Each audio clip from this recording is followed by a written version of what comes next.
पापा ने बोला कि जब बड़ी वाली बहन को देखने आए तो इसको आप पड़ोस वालों के यहाँ भेज देना, ताकि ऐसा ना हो कि वो लोग इसको पसंद कर ले। तो उन्होंने बोला, हमें आपकी छोटी बेटी पसंद है। पापा घर आए, देखा मम्मी को भी बहुत मारा, बहुत मारा। पापा ने बोला, मैं मर जाऊंगा अगर। हेलो, मेरा नाम निकिता मंगलानी है। मैं इंदौर से हूँ और मैं आज अपनी 30 साल की जर्नी 30 मिनट में सुनाने जा रही हूँ। आप लोगों को हमारे फादर बड़े नैरो माइंडेड, उन्हें बेटियाँ बिल्कुल पसंद नहीं थी। तो जैसे दंगल में आमिर खान को एक के बाद 4 बेटियाँ हो जाती हैं, तो मेरे पिताजी के साथ भी ऐसा हुआ कि पहली बेटी हुई तो चलेगा, फिर दूसरा बेटा होगा, ऐसे करके एक बेटी, दूसरी, तीसरी, हम 4 बहनें हो गए। भाई भी हुआ तो पापा सर्टिफाइड नहीं थे। एक भाई, 4 बेटे होते, एक बेटी होती, बट हम 4 बहनें और एक भाई। तो आमिर खान की तरह वो हमें एलिट तो बिल्कुल नहीं बनाना चाहते थे। वो चाहते थे घर में काम करे, झाड़ू पोछा, बर्तन, सिलाइयाँ। पापा को बहुत नफरत थी हम बहनों से, स्पेशली मुझसे ज़्यादा। एक माँ के 4-5 बच्चे होते हैं, सब एक जैसे नहीं होते। जैसे कि कोई ज़्यादा अच्छा दिखता है, कोई थोड़ा कम अच्छा दिखता है, कोई सांवला, कोई गोरा। ऐसे तो मैं थोड़ी सी ज़्यादा अच्छी दिखने वाली हूँ और मैं थोड़ी चंचल भी। मैं और मेरा भाई, हम दोनों थोड़े अच्छे दिखते थे। और सबसे ज़्यादा नफरत मेरे पिताजी को मुझसे थी। सज संवर के स्कूल जा रही है, मुझे काजल तक लगाने नहीं दिया जाता था कि काजल लगाएगी, अच्छी लगेगी। उठकर बैठ जाते थे कि बच्चे स्कूल जा रहे हैं। जब ये स्कूल के लिए तैयार हो तो उठकर बैठ जाते थे। स्पेशली काजल नहीं लगाना, ऐसे चोटी नहीं करना है, तेल लगाना है, चोटी गूंथ के जाना है।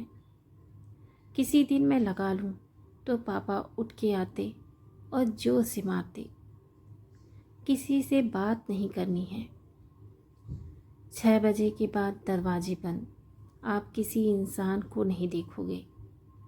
घर के अंदर जो करना है करो। मैं स्कूल जाती थी, मैं थोड़ी चंचल थी, तो मेरे स्कूल में बहुत सारे इंसिडेंट्स होते रहते थे, कुछ हंसने वाले, कुछ रोने वाले।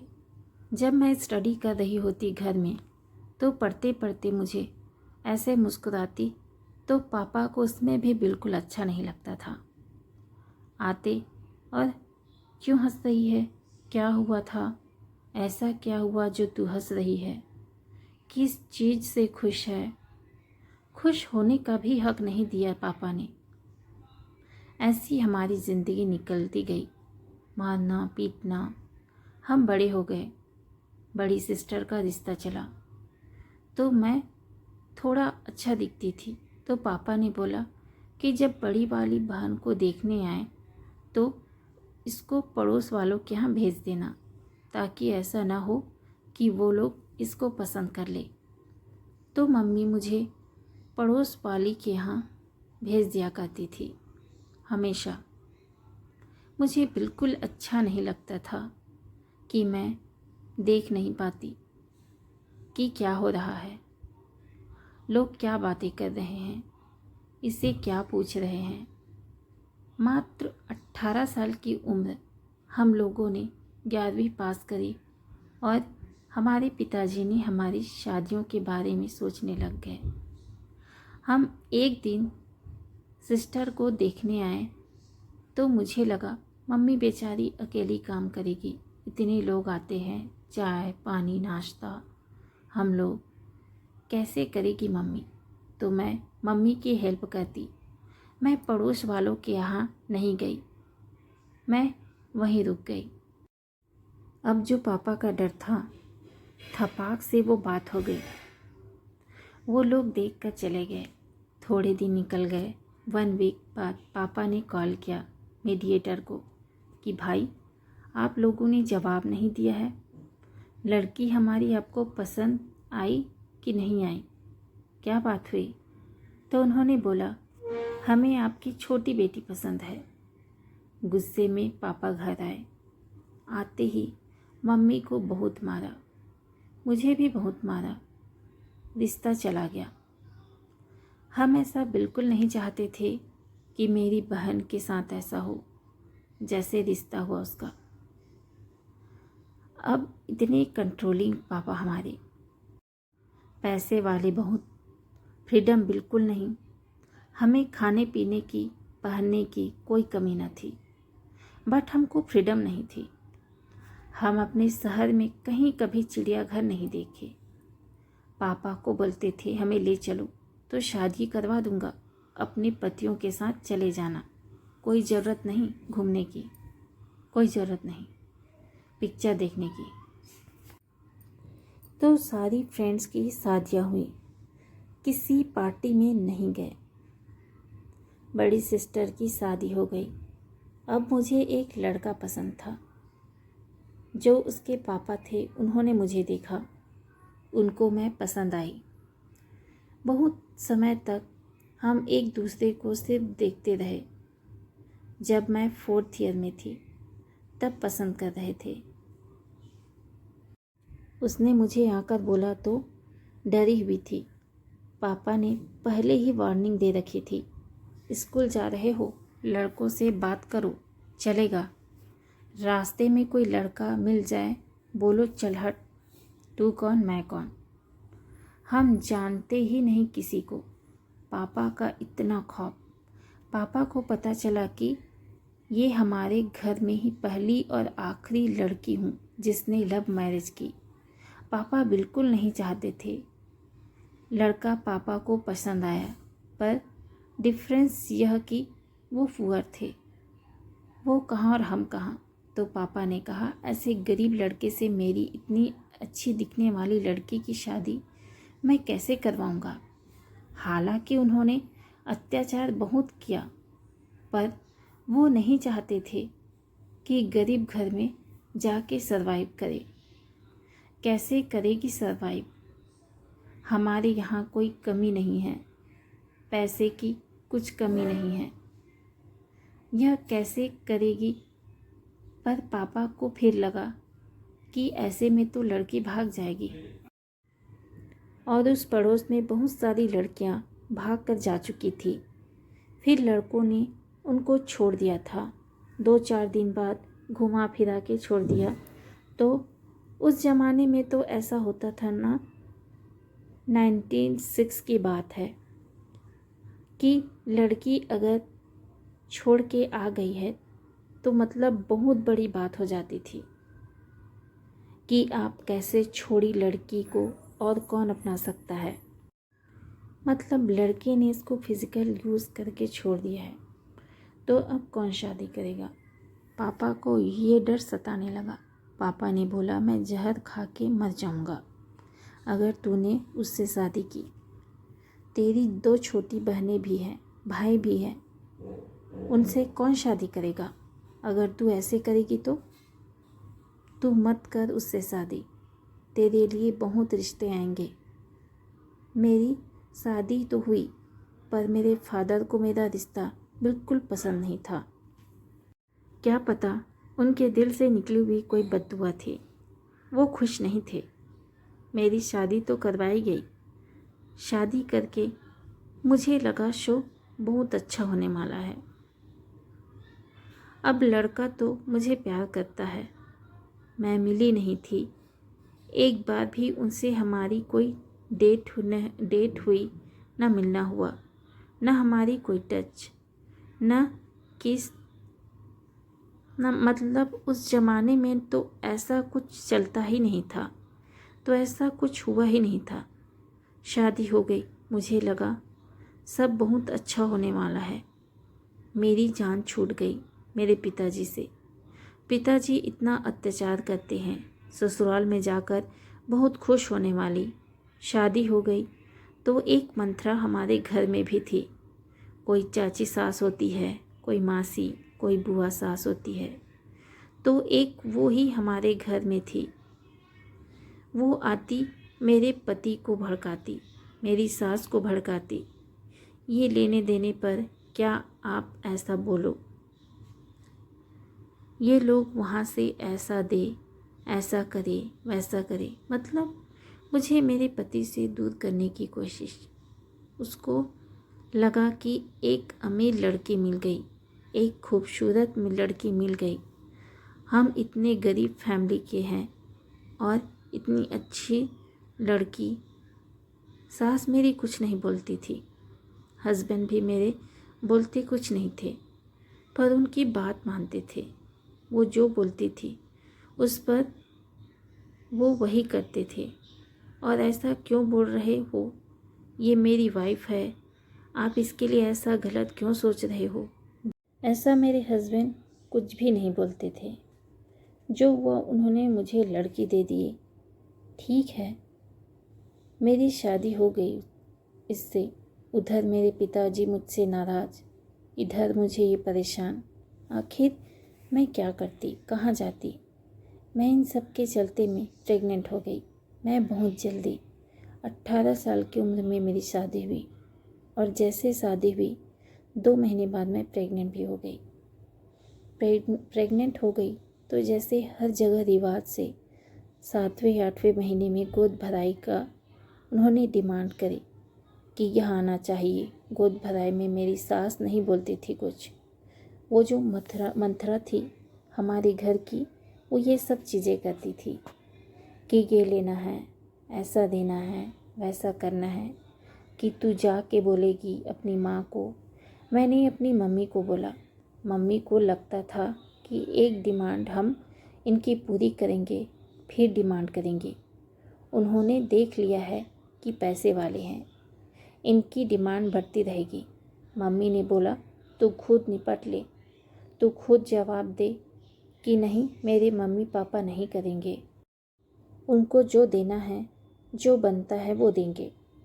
अब उनको लगा कि मम्मी उसको भड़का रही है, इसको बोल रही है कि नहीं हम नहीं देंगे, घर बिगाड़ना चाहती है। इसका बहुत विवाद हुआ, बहुत झगड़ा हुआ।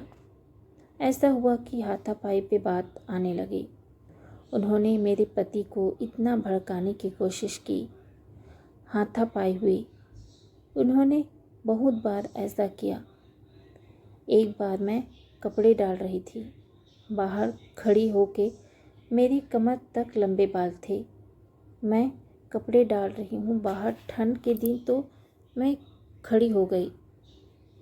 हमारा ऐसा फर्स्ट फ्लोर था, ऐसे दिख रहा था कि कोई आता जाता ऐसा मुझे देख रहा था।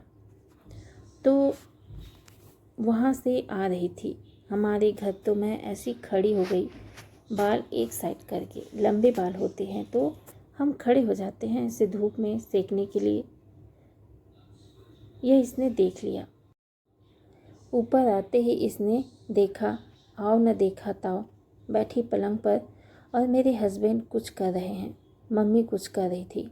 आते ही बैठी, न उसने हाल चाल पूछा, न हाय किया, कुछ नहीं। उसने बोला पता नहीं, ये जो ऐसे बाहर खड़ी होती है ना, ये ऐसे कोठे वालियाँ होती है जो बाहर खड़ी होती है बाल खोल के। तो मैं हैरान होकर मैंने कहा, ऐसे शब्द मेरे लिए बोले जा रहे हैं और मेरे पति सुन रहे हैं, मेरी सास सुन रही है। इन लोगों को लग ही नहीं रहा है कि ये मुझे गलत शब्द बोल रहे हैं। मैं अंदर ही अंदर, न मैं रो पा रही थी, न मैं कुछ रिएक्ट कर पा रही थी। मैंने कहा, आंटी अगली बार से गलती नहीं होगी मुझसे, ऐसा करके मैं चुप रही और मैं चली गई। मुझे 2-3 दिन तक रात को नींद नहीं आई। मैंने लव मैरिज करी, मैंने उस आदमी पर जान दी।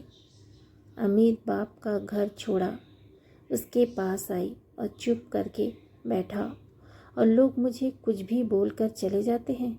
भगवान मुझे बेटी मत देना, मेरी बेटी के साथ ऐसा शायद मैं सहन नहीं कर पाऊँगी। मुझे बेटी बिल्कुल मत देना। उसके बाद मैं मम्मी के पास चली गई। इतना डिप्रेशन कि कुछ कॉम्प्लिकेशन हुए। बीच में मूवमेंट नहीं थे। बच्चा हिल नहीं रहा था। मम्मी को बोला, मम्मी मुझे लग रहा है कि कुछ अंदर मूवमेंट नहीं हो रहे।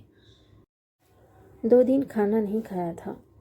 गए डॉक्टर के पास। डॉक्टर ने बोला, जल्दी से आप सोनोग्राफी करवाइए, बहुत कॉम्प्लिकेशन है। डॉक्टर ने बोला, बहुत कॉम्प्लिकेशन से ऐसा हुआ है, जब तक हम लोग ट्रीटमेंट करवाते सुनते अंदर बच्चे की सांसें बंद। अब डॉक्टर ने बोला कि अब तो बच्चे को निकालना पड़ेगा, नहीं तो हो सकता है कि लड़की को कुछ हो जाए। फिर बच्चा हुआ। आप मानेंगे नहीं, वो लड़का मेरी कबूल होते ही होते रह गई कि लड़का ही हुआ। पापा, एक तरह से पापा को लगा था, अरे काश यह बच्चा बच जाता। मैं सोचता था मुझे लड़का हो। मेरी बेटी को पहले ही बेटा हुआ है, क्योंकि हर कोई चाहता है कि बेटा ही हो। बेटियों की तो कोई चाहत आज भी नहीं करता। शायद तो कुछ कर नहीं सकते थे। बेटा हुआ, उसका क्रियाक्रम जो करवाया जाता है वो सब मुझे दिखाया भी नहीं गया। मुझे सिर्फ बताया गया कि लड़का है और आपका दिल कमज़ोर है, इसलिए आपको नहीं दिखाया जाएगा। और जब यह हो गया, खबर पहुंच गई ससुराल में कि ऐसा ऐसा हुआ है। ये लोग, बहुत सारे लोग जमा हो गए, आए मेरे ऊपर, बोले हम केस करेंगे। मेरे पिताजी को बोला कि आपके ऊपर हम केस करेंगे, आपने हमारा बच्चा मरवा दिया है और आपको हम जेल में डलवाएंगे।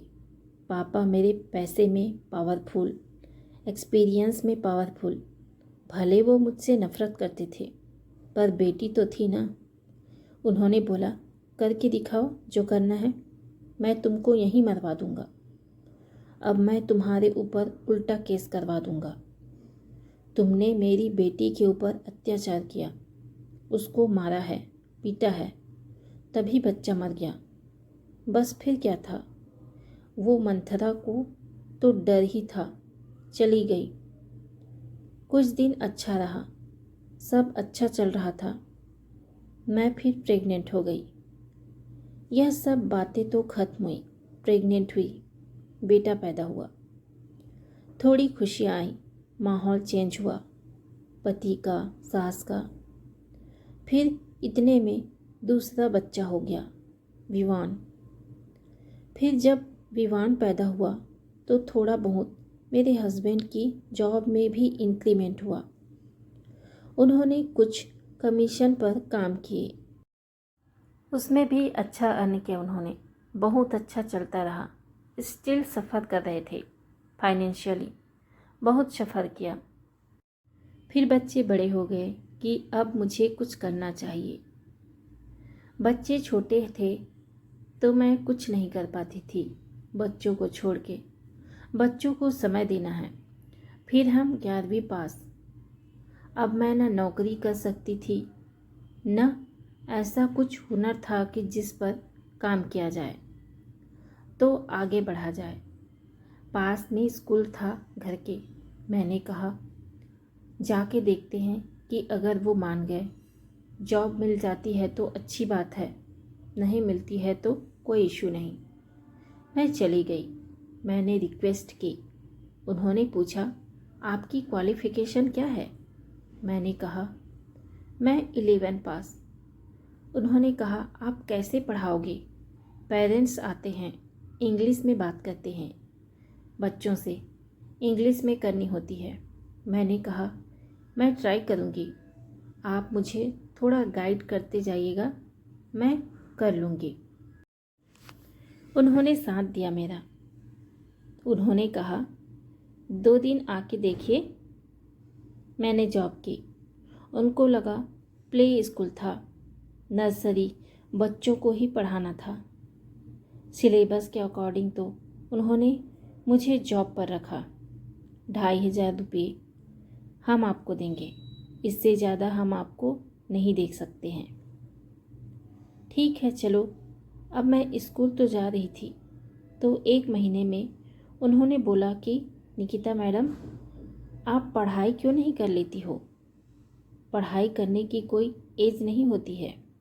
मैंने कहा मुझे शर्म आएगी, मैं कैसे जाऊंगी, कोचिंग कैसे करूंगी, स्कूल में एग्ज़ाम देने कैसे जाऊंगी? उन्होंने बोला प्राइवेट कर लो आप। मैंने घर आके अपने हस्बैंड को बात बताई। उनको बात अच्छी लगी। उन्होंने कहा चलो कर देते हैं। फॉर्म भर दिया उन्होंने। मेरा प्राइवेट में पढ़ाई भी कर रही थी, मैं जॉब भी कर रही थी, मैं कोचिंग। मेरा बेटा बड़ा वाला 10th में पहुंच गया था, वो भी उसी कोचिंग में जाता था, मैं भी उसी कोचिंग में जाती थी। हम दोनों साथ में पढ़ने जाते थे। 12th किया, बहुत अच्छा स्कोर आया। दिल से मैंने पढ़ाई की। मेरी जॉब भी चल रही थी। मेरी सैलरी इंक्रीमेंट हुआ 2,500 से 3,500। मुझे लगा कि रिस्पेक्टफुल काम है, मैं इस फील्ड में जाऊंगी। मैंने फिर से ट्राई किया। फिर 12th के बाद फिर मैंने मॉन्टेसरी किया, जो टीचर ट्रेनिंग कोर्स होता है। मॉन्टेसरी 1 साल का वो कोर्स किया। इधर मॉर्निंग में मैं जॉब कर रही थी, न कि शिफ्ट में। मैं वो पढ़ने भी जा रही थी। कामयाबी, फीस भी भरी उस चीज़ की। अब मुझे लगा कि अभी गुजारा नहीं हो रहा है। हमारा 7,500-8 हज़ार कुछ मायने नहीं रखते। स्ट्रगल तो हो ही रहा है। फिर मैंने हर वेकेशंस, जैसे स्कूल ऑफ होते हैं, तो फिर मैंने सोचा चलो मेकअप आर्टिस्ट का कोर्स कर लेते हैं। मेकअप आर्टिस्ट का कोर्स किया, कंप्लीट किया, अच्छी प्रैक्टिस की, काम भी बहुत अच्छा मिला, पैसे कमाने लगी। अब लग गया लॉकडाउन, काम ठप, उधर जॉब भी चली गई। यह भी नहीं है, लॉकडाउन लगा जो सो लोगों की शादियां हो रही थी, लोग कम बुलाए जा रहे थे। तो मेरा पेज बनाया था, मेकअप का भी मैंने बनाया था। हालांकि मैं पोस्ट बहुत कम डाल पाई थी। इतने में लॉकडाउन लग गया, स्कूल बंद, हर तरफ से बंद, काम हो नहीं रहा। क्या करूं? अब मेकअप करना स्टार्ट किया। लॉकडाउन में मुझे काम मिला। लोगों ने देखा कि लोग जाते नहीं थे कि हमको कुछ न हो जाए, कोरोना न हो जाए।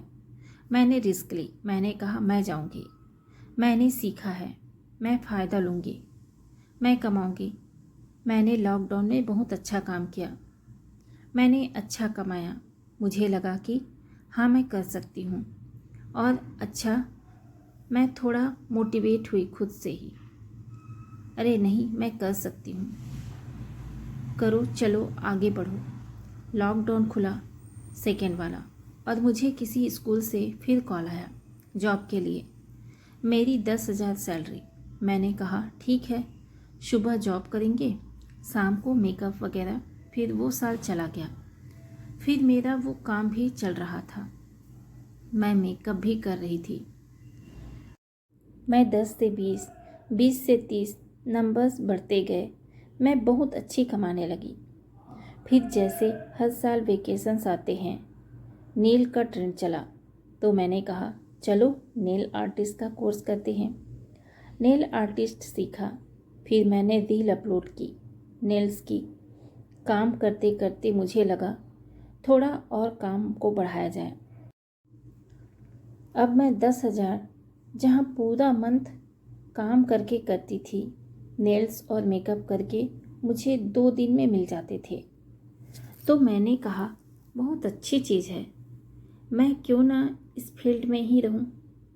मैं इसी काम को फिर 2023 में मैंने जॉब छोड़ दी।